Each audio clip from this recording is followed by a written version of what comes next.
여보, 마지막 문제야. 이 문제만 맞추면 우승은 우리 거라고. 저기 저 우승 상품 김치 냉장고를 봐. 자, 파이팅이야. 알았어 여보, 화이팅하고 당신 설명이나 잘해요. 잘 들어. 저 당신과 나 같은 부부 사이를 뭐라고 하지? 잘 생각해봐. 우리 잠깐. 부부 사이, 우리 같은 부부 좀 사이. 생각 좀 하고. 왼수? 아니, 두자가 아니고 네자야, 네자. 잘 생각해봐. 우리 둘 부부 사이를 생각하면 되잖아. 진짜. 알았다. 평생 왼수. 네, 잘했습니다. 안녕하세요. 라디오 합법 여행의 표인봉입니다. 반갑습니다. 이지입니다. 그 남편이 아내에게 설명하려는 문제의 단어 아시죠? 천생연분. 예. 네. 이거 거였을 거예요. 예. 천생왼수로 들리네.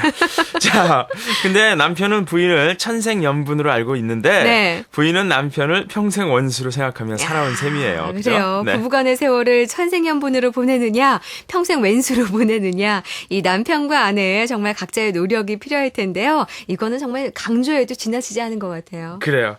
자, 그럼 여기서 라디오 합법 여행 길잡이 경인교대 박인기 교수님 모시겠습니다. 안녕하세요. 네, 여러분 안녕하셨어요. 박인기입니다. 예. 저는 라디오 합법 여행 진행하면서 진짜 변화가 생긴 게요. 남편에게 당신이랑 결혼해서 너무 행복해. 고마워. 이런 얘기 자주 하게 되더라고요. 좋은 습관입니다. 예. 예.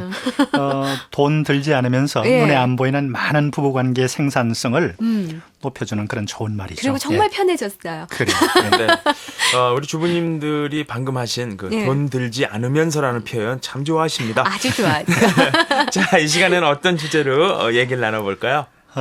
미운정, 고운정 다 들었다 부부관계 그렇게 이야기하는데 네. 부부 사이에도 설득을 하고 또 설득을 당해야 하고 그럴 때가 있습니다. 그래서 설득하지 않고 뭔가 강행하게 되면은 일방통행이 되고 삐거덕거리게 되고 다치게 되고 그렇게 돼 있어요. 그래서 네. 가장 가까운 사이이면서 사실은 설득을 통해서 서로 가정을 경영해 나가야 되는데 예. 그래서 부부간의 설득의 화법 어떻게 접근할까 이것이 오늘 주제입니다. 예. 예, 지난 시간에는 이제 부모와 자녀 간에 이렇게 설득 화법에 대해서 얘기를 나눠봤는데 이 설득 화법이요 자칫하면은 교묘한 화술이나 심리적 조종의 산물로 비춰지는 것이 아닐까 이런 좀 우려의 목소리도 있거든요. 그래요. 그러니까 우선 당장 상대방의 생각을 좀 바꾸기만 하면 된다. 잠깐 속이기만 하면 된다. 예. 이렇게 접근해서는 이거는 정당한 화법이 아니겠죠. 그래서 상대가 잘못 생각하고 있는 것을 내가 바르게 고쳐준다라는 뜻도 있을 수 있겠고 예. 또 무언가에 대해서 오해하고 있는 것을 바로 잡아준다는 뜻도 있겠고 또 내가 생각하는 방식대로 상대가 생각을 해주기를 바라면서 접근하는 것도 되겠고 이것들이 다 모두 근본적으로는 부부간에서는 그 부부의 관계에 나가서는 가정에 아주 화목하고 좋은 분위기를 만들어 나가는 그런 요소가 되겠죠. 예. 예. 네. 자, 이 시간에는 부부간의 설득 화법이 준비가 되어 있습니다. 여러분들의 얘기를 들어볼 텐데요. 남편에게 혹은 아내에게 어떤 경우에 설득 화법을 건네세요? 작년에 제가 집을 사자고 했었어요. 근데 저희 신랑이 반대를 하더라고요. 1억이라는 돈을 부동산에 묻을 바에는 증권에 투자를 하자고 그러더라고요. 그러면서 신문사설을 보여주고요. 정책 반영 그 부분도 얘기해주고 그러면서 워낙 논리정연하게 설득을 하는 바람에 제가 설득을 당했어요. 올해 딱 넘어오니까 증권은 망하고 부동산은 올라서 우리 신랑이 저한테 이제 아무 소리도 못해요. 제가 지난달에 카드를 백화점에서 좀 많이 썼는데 그 카드 명세서를 보고 남편이 한마디 하려고 해서 제가 이렇게 이야기를 했어요. 자기야 있잖아 내가 봄도 되고 그래서 예쁜 옷도 한 벌 또 이 미모에 한 벌 걸쳐야 되고 또 예쁜 옷만 입으면 안 되고 또 이제 메이크업도 또 끝내주게 해야 되기 때문에 아무래도 프리세트로 구입하다 보니까 이렇게 됐어. 뭐라고 한마디 하려던 사람이 그냥 그래 잘했어 하면서 그냥 넘어가더라고요. 네. 예. 그래요. 이 가정 문제에 있어서 큰 결정을 내려야 될 때 아무래도 의견 차이가 생기는데 그렇죠. 그 차이를 좁히는 거 예. 대화밖에 없어요. 예. 네, 대화밖에 없고 또 대화를 이끌어 나가는 기본 힘은 사실에 근거한 논리 이게 네. 1차적이 돼야 되겠고 예. 그러나 그것 못지않게 더 중요한 것은 상대가 실제로 현실적으로 느끼고 있는 마음의 상태 그거 인정해 주는 것도 중요하거든요. 그러니까 아까 뭐 옴짝할 수 없는 그런 그 논리적인 증거들을 가지고 와서 주식 투자를 하자고 해서 따라갔는데 결국은 실패했지 않습니까? 예. 네.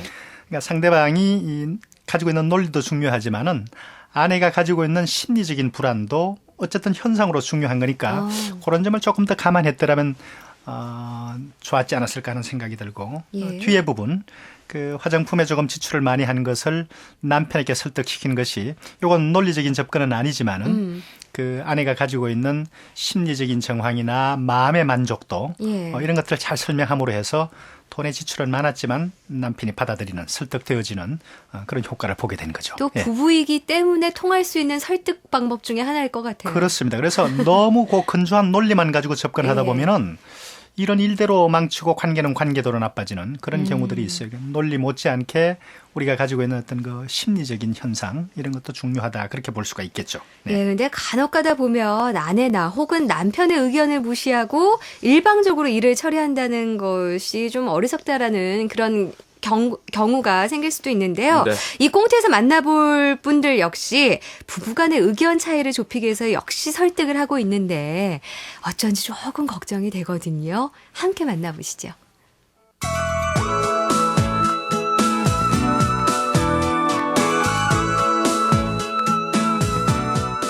아니 당신 저녁 안 해?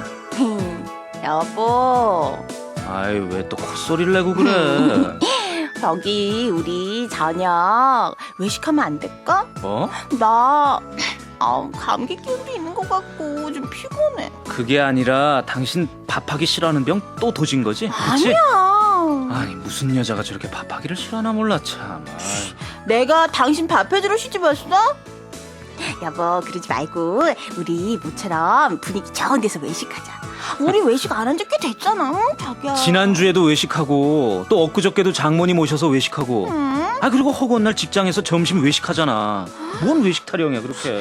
남자가 뭐 이렇게 쫀쫀해. 나만 먹자고 외식하자는 거야. 당신 요새 입맛 없댔잖아. 응? 응? 아이고 핑계 한 번 좋네. 나 위해서 외식하자고? 응. 날 위한다면 외식은 사양합니다. 아유, 당신 요새 통 기운 없잖아. 요 아래 삼계탕집 좋은 거 하나 아이고, 생겼던데. 빨리 밥이나 거기 차려. 남편이 입맛이 없으면은 아니 어디 입맛 나게 해줄 건 없나 이런 고민은 안 하고 아주 걸핏하면 외식이야. 우리 집 한 달 외식비가 얼마인 줄 알아? 당신은 무슨 남자가 그렇게 돈밖에 모르냐? 나도 밖에서 당신이 버는 만큼 돈 벌잖아. 그래. 그러니까 돈 버니까 그만큼 쓰겠다 이거지. 아니 당신 지금 누구 앞에서 돈 번다고 생색내는 거야 지금? 뭐? 뭐야? 네. 꽁트에서 만나본 부부. 자, 외식 한번 하자는 아내의 얘기가 예. 부부싸움으로 이어졌어요. 뭐가 문제입니까?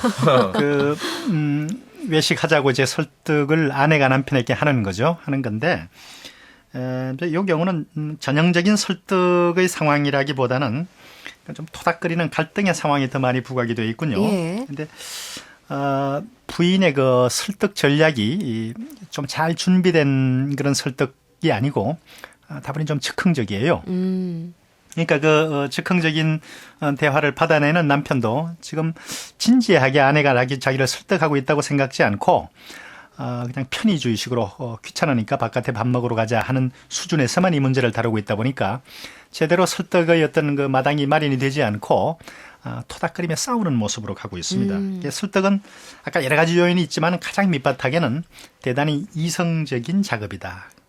그리고 논리적인 작업이다. 이런 예. 생각을 할 수가 있겠습니다. 아마 이 집안은 이 상황에서 이 문제를 해결하려고 하지 말고 다른 날 시간과 장소를 따로 잡아가지고 여보 우리 한 달에 생활하는 동안에 외식에 관한 것을 큰 원칙을 어떻게 정했으면 좋겠어요. 나는 이런 생각인데 당신 생각 같이 들어보고 한번 정해봅시다. 이렇게 마당을 따로 한번 벌려야 될 것 같아요. 예. 네, 근데 외식 한번 하려고 했다가 이렇게 싸움까지 번진 거는 네. 무슨 여자가 저렇게 밥하기 싫어하나 몰라. 여자가 이런 단어도 그렇고 네. 또 당신은 돈 쓸 꽁리만 하지 이런 얘기 오갈 때 그러니까 설득하고자 하는 태도가 전혀 없는 거예요. 예. 그러니까 상황이 이제 즉흥적으로 벌어지다 보니까 이렇게 된 겁니다. 그래서 그 설득하기로 마음을 먹고 날 잡았을 때는 신사협정이 이제 전제가 돼야죠. 인신공격 안 넣는다. 예. 상대방 자존심 긁는 이야기 하지 않는다. 아. 내 입장이 옳다는 것에 근거를 대면서 상대방을 따뜻하게 배려하는 쪽으로 이야기하면서 방향을 정한다. 예. 이렇게 해서 이 집안이 그 외식에 관한 일반 원칙을 그 설득적 대화를 한 번은 마련해야 될 것 같습니다. 아니면 매번 이런 토닥거리는 싸움이 있을 것 같아요. 그죠? 그래요. 네. 근데 설득이라는 게 이제 100%다 성공할 수가 없잖아요. 네. 그렇다면은 설득이 거절당했을 때 그때도 준비를 좀 해둬야 될 것 같은데요. 그렇습니다. 네. 그래서 설득을 거부할 때 말하는 게 중요하겠죠. 뭐 말도 안 되는 소리를 한다. 그다음에 뭐 밥하기 싫으니까 그렇지. 나는 죽답게도 그렇게는 못해. 네. 이렇게 나가가지고는 이거는 그 뒤에도 대단히 그 어려운 상황이 되기 그렇죠. 때문에 설득 거부할 때 부드럽게 해야죠. 그 뭐 상하지 않게 해야죠. 이런 것도 이제 일반론적인 이야기입니다만은 그 자리에서 이렇게 완전한 끝맺음이 잘 안 될 때는 여보 이 문제를 우리 한번 나중에 시간 제대로 정해가지고 논하기로 하고 오늘은 그러면 뭐 밥 먹으러 외식하기로 나가기로 한다거나 그렇게 해서 그 적절할 때 지혜롭게 상황을 유보하는 것도 대단히 좋아요. 회의가 막 실마리가 안 풀리고 그저 복잡하게 될 때 의장이 잠시 청회하겠습니다 해서 양쪽에 막간 조정을 하고 그러지 않습니까? 이런 경우도 마찬가지라고 생각합니다. 예. 언제 제대로 시간 잡아서 이거 우리 한번 진지하게 이야기해요. 오늘은 일단 먹으러 가요. 뭐 이런 방식으로 이성적으로 잘 유보해 놓는 것도 좋은 지혜입니다. 그러니까 네. 설득을 하거나 당하거나 이럴 때 감정을 앞세워가지고 나가면 안 좋다는 말씀이신데. 설득 근처도 못 가고 예. 이상하게 다른 데로 빠지게 돼요. 예, 네. 그렇다면 설득의 기본 조건 다른 것들 뭐가 필요할까요? 지난번에 잠깐 이야기를 한 적이 있습니다만 일단 사실적인 정보나 근거를 좀 많이 가지고 있어야 돼요. 그거를 부정할 사람은 없거든요. 사실 예. 자체를. 그래서 그 자기가 설득하려는 쪽으로 충분한 사실적 정보를 좀 많이 수집을 해놓고 또 이야기하는데 감정 앞세우지 말고 논리를 좀 충분하게 보강을 해놓고 그런 이제 논리만 가지고 설득을 계속하게 되면은 사람이 논리만 가지고 사는 건 아니기 때문에 상대방을 배려하고 상대방을 인정한다는 분위기를 늘 깔아놓는 것이 중요합니다. 그래야지 설득의 메시지가 전달이 될 수 있죠. 그리고 때로는 이제 감정에 호소하거나 또 윤리적인 것에 호소하거나 그렇게 해서 논리와 정서와 윤리가 같이 이렇게 맞물리도록 그렇게 이제 배려를 하는 게 좋을 것 같고 어조나 표정은 부드럽고 신사적으로. 예. 네. 근데 이제 부부간에 설득이 가장 필요한 부분을 이제 꼽아본다면 예. 사실 뭐 서로 간에 한쪽이 이제 뽀뽀를 하고 싶고 한쪽이 무관심할 때 그것도 설득을 해야 되겠지만 예. 가장 필요한 경우는 돈이 드는 경우일 것 같아요. 그렇죠. 네. 물건을 산다든지 뭐 크게는 집을 산다든지 예. 한쪽은 사자, 한쪽은 나중에 사자, 뭐 관두자 이런 의견 차이가 있을 수 있는데 이럴 때 효과적인 설득 방법은 무엇이 있을까요? 뭐 아까 말씀드린 대로 일단 논리적인 근거를 둬야 되는데 논리적인 근거가 동원한 것에 있어 동원한 근거는 충분할지 모르겠지만 또 네. 동원해보지 못한 것들이 있기 때문에 그게 다라고 생각할 수는 없죠. 그래서 끝없이 평행선을 이룰 때는 그 설득이 자꾸 논쟁화되거나 그럴 때는 그 단계에서 잠시 우리 더 생각해 봅시다. 각자 아는 데를 통해서 더 좀 알아봅시다. 네. 이렇게 해서 좀 눌러놓는 게 좋습니다. 이렇게 이걸 너무 갑자기 정하려고 하게 되면은 나중에 이제 그 실패를 하게 되죠. 그리고 설득을 하고 그럴 때는 자기가 가지고 있는 그 의견에 네. 1안, 2안, 3안 정도를 가지고 있는 게 좋아요. 아. 이거 1안 실패하면 나는 저 남편하고 이야기도 않는다. 이렇게 갈 것이 아니라 예. 안을 한 복수로 2안, 3안 정도를 가지고 자꾸 조정을 해보다 보면은 그 2안, 3안을 가진다는 것 자체가 지혜이거든요. 예. 그리고 정보를 유리하게 이렇게 이제 형편에 맞게끔 조정한다는 그런 그 전략이 되니까 그런 방식을 좀 권해보고 싶습니다. 그러니까 노력이 필요해요. 예. 진짜로 집 네. 같은 거 살 때도 생각이 다르잖아요. 그쵸. 그죠? 남편은 그 전철역에서 예. 무조건 가까운 쪽에 있으면서 평수는 좀 적은더라도 그렇게 살자. 예. 아내는 좀 멀리 떨어지더라도 평수를 좀 이거 서로 진짜 양보 안 합니다. 그죠? 그리고 집도요. 네. 남편은 거실 넓은 집을 원하고 네. 아내는 부엌 넓은 집을 원해서 또 그렇죠. 이것도 문제 생겨요. 그러니까 그럴 경우에 1안, 2안, 3안으로 그렇죠. 평형수나 뭐 거리 이런 것도 서로 조절하자는 조정해서. 거죠. 그 안을 벽수를 가지는 동안에 줄 거 주고 얻을 거 얻고 하는 이를테면 협상 과정이 이루어지는 거죠. 예. 그리고 속상하지 않고 않고 감정으로 어긋나지 않고. 예. 그렇다면 오늘 부부간의 이제 설득에 대해서 얘기하고 있으니까 아내 입장에서 보면 네. 집안일이나 자녀 문제에 너무 소홀한 남편이 있다. 이럴 경우에는 좀 한 번쯤은 오늘은 진짜 남편을 좀 설득시켜봐야지 이런 생각도 하셨을 거란 말이에요. 예. 이럴 때 의뢰 그냥 여자 몫이라 생각하는 남편을 좀 바꾸기 위한 설득 방법 뭐가 있을까요? 잘 안 바뀔 텐데요. 근데 교수님 웃으시는 거 보니까 혹시 교수님도 저도 뭐 별로 모범을 못 보여서 말에 얼마나 신뢰감을 줄지 모르겠습니다만은 이런 문제를 너무 논리적으로 따지고 들면은 예. 네 역할은 여기까지고 내 역할은 여기까지다 이렇게 되면은 좀 삭막해집니다. 그럴 삭막해져서 수 있죠. 논리와 그 감정을 같이 이렇게 잘 섞어서 이제 호소하는 게 좋을 것 같고 예. 그다음에 역할 관계를 분명히 하자 이런 방식으로 접근이 잘 안 되는 그런 남편일 경우에는 다른 일을 하나 먼저 생각을 하는 겁니다. 봄맞이 가족 대청소를 하는데 누구는 뭘 맡고 누구는 뭘 맡을까. 예. 그렇게 한번 한 다음에 그것을 표준 모델로 이 다음에 다른 일 할 때 지난번 청소할 때 왜 당신 그거 했잖아. 그런 식으로 좀 지혜롭게 조정하는. 그러니까 굳이 아내가 나를 이것을 뭐 어떻게든 설득을 하려고 애를 쓰는구나 하는 느낌 안 들게 설득을 해가는 방식이 있을 테이고 또 너무 또 완강해서 상대가 전혀 귀를 기울이지 않을 때는 아주 자연스럽게 벤치마킹이라는 거 있죠. 비교적 그게 잘 되고 있는 집을 다른 우연한 기회인 것처럼 해서 방문한다든지 모임을 같이 갖는다든지 하면서 그 집에서 하고 있는 모델을 은연중에 이렇게 좀 감화받을 수 있도록 그렇게 시도해보는 것도 괜찮을 것 같아요. 그런 사전 작업을 좀 한 다음에 우리도 이거에 대해서 한번 이야기 좀 해봅시다 해서 설득을 좀 끌어들이는 게 좋을 것 같습니다. 당장 무슨 역할 분담 정확하게 하기 이 설득 토론 대회 이렇게 가가지고는 여전히 벽에 부딪힐 가능성이 있어요. 네. 그러네요. 가장 좋은 설득 방법 중에 하나가 예.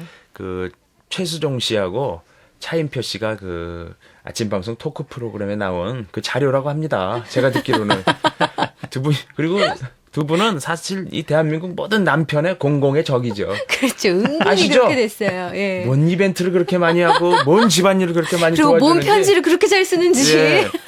아니, 그래서 아닌 게 아니라 그걸 이제 비디오 테이프에 녹화를 해놨다가 예. 남편들 이렇게 너무 집안일 안 도와줄 적에 일부러 큰 볼륨 올리고 네? 거실에다 이렇게 틀어놓는다고 합니다. 그러면 모범 남자들이 사례처럼, 예. 남편들 입에서는 저거 다 쇼야 쇼. 일부러 방송 출연하려고 다 찍는 거지 하면서도 도와준다고 합니다. 그래요. 예. 그죠? 왜냐하면 효과 그걸 있네요. 보게 되면 효과가 있대요. 예. 예. 끝으로 거부하면서 사실은 배워요. 그런 게 있거든요. 누구에게나. 예. 예. 근데 그런 거 틀어주는데, 아이고, 당신이 하이라냐, 시네라냐, 그러면 이제 망상하는 거죠. 그럼 이제 싸움이 나는 거지. 그렇죠. 그러니까 그거 좀 조심하면서. 그거 피해야 되겠네. 예. 근데 이 협상적으로 분위기를 만드는 경우가 있어요. 그러니까 설득을 했는데 설득이 잘 안 된 거예요. 그럴 때는 자, 그럼 좋아요. 우리 그러면 협상을 합시다. 이렇게 해서 설득을 협상으로 이렇게 분위기를 전환시키는 경우가 있는데 이런 경우는 어떻습니까? 그러니까 이제 우리가 언젠가 자연스럽게 협상의 말하기를 하겠지만은 설득과 협상의 경계선은 상당히 모호합니다. 네. 그래서 설득을 생산적으로 해 나가다 보면 협상을 해야 될 경우가 있고 그럴 때가 있습니다. 그래서 더구나 아주 중요한 문제를 가지고 이야기할 때는 아까 대안을 낸다 하는 것이 사실은 협상 단계에 들어가는 거거든요. 네. 그래서 자연스럽게 협상적인 말하기를 해야 되겠죠. 예. 네. 지는 게 이기는 거다 흔히 어른들 말씀 중에 이런 게 있는데요. 설득과 관련한 합본배도 연결시켜 볼 수 있겠죠? 그렇습니다. 이게 네. 지는 게 이기는 사람이 있고 이기고도 진 사람이 있는데 이기고도 지는 경험을 자꾸 하게 되고 이기고도 졌다는 것을 본인이 느끼게 되면은 성격이 자꾸 나빠지게 돼요. 이게 지는 듯이 이기는 것 이거 권할 만합니다. 그래요. 좋은 오늘 말씀이에요. 정말 도움이 되는 말씀 많이 들었습니다. 예. 다음 시간에 어떤 주제로 얘기를 나눠볼까요? 다음 시간에도 여전히 이제 설득의 화법에 대해서 이야기를 하겠는데요. 주로 직장에서 혹은 사업과 관계에서 수평적으로 이루어지는 설득 그런 것을 살펴보겠습니다. 네. 도움 말씀 주신 경인교대 박인기 교수님 고맙습니다. 네, 고맙습니다. 예, 표현봉 씨 저희도 여기서 인사 나누죠. 그래요. 예, 여러분 안녕히 안녕히 계세요. 계세요.